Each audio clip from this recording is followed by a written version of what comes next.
तुम्ही कर्ज घेतला असेल किंवा घेण्याचा विचार करत असाल तर हा व्हिडिओ तुमच्यासाठी आहे.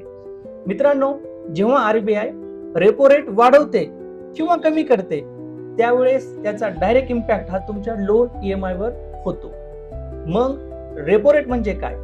जेव्हा बँकांना पैशाची गरज असते त्यावेळेस बँक्स हे आरबीआय कडून कर्ज घेतात आणि आरबीआय या बँकांना ज्या इंटरेस्ट रेटने कर्ज देते त्याला रेपो रेट असं म्हणतात.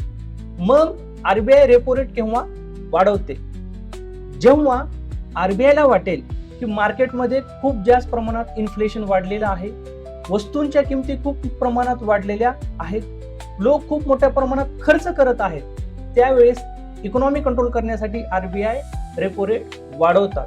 याचा परिणाम होम लोन महाग होतं, कार लोन महाग होतं, पर्सनल लोन महाग होतं आणि मार्केटमध्ये कमी पैसे येतात.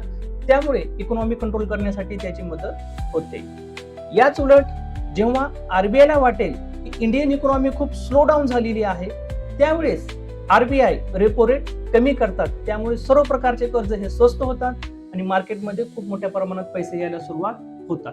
आता सर्वात मोठा प्रश्न, सर रेपो रेटचा माझ्या ईएमआय वरती काय परिणाम होईल?